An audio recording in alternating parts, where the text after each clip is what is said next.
伫咧屏东邦寮有一搭是日本军留落来石头营，所以因为要起太阳能发电设备，引起当地抗争。想袂到这2天有发现讲只要乌着微波弹，民众惊讲会发生危险，在今下晡就去到业者门口抗议，要求业者就要停工。2颗在这里，那下午来再差这么1-2公尺而已，就在这个地方。发现微波弹的师傅带阮来到前一天发现微波弹的现场，想袂到伫涂骹又搁有发现。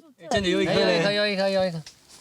是吗？真的有一颗啊！小连续伫江一位附近挖出2粒新鲜的炮弹，加上29迄天挖到的5粒，拢总有7粒。较大的所在下底唔知影敢搁有。民众怀疑这个图可能是山头迄边咧施工的供电业者倒伫遮的。未来这块地嘛要开发，互因真惊吓。也是会担心，因为其实这个整个区域，整个山区的区域是2战那个日本时代他们在这里作战的那个军事要塞。可能狮头营全区都有未爆弹，甚至更大口径的炮弹。那么在挖掘的这一个过程中，可能会因为误触到底火，可能就会有这个爆炸的风险，那可能会造成一定的人员伤亡。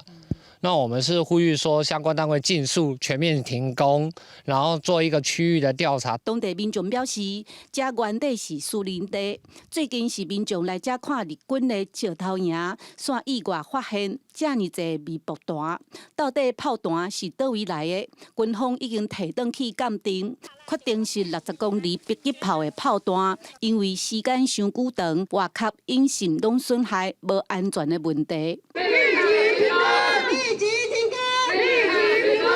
连续发现微波弹，附近村民甲民代溜布条来到供电厂头前的路口，准备封路抗议。不一定要在这个2战石头营的这个地方来种电，更何况我们有发现到很多的未爆弹。不过业者表示，发现炮弹的所在不是业者的土地，遐个土嘛不是因倒的。另外，目前因的时间嘛唔捌挖出微波弹，因会配合县府的文字审计，嘛希望民众会当理解。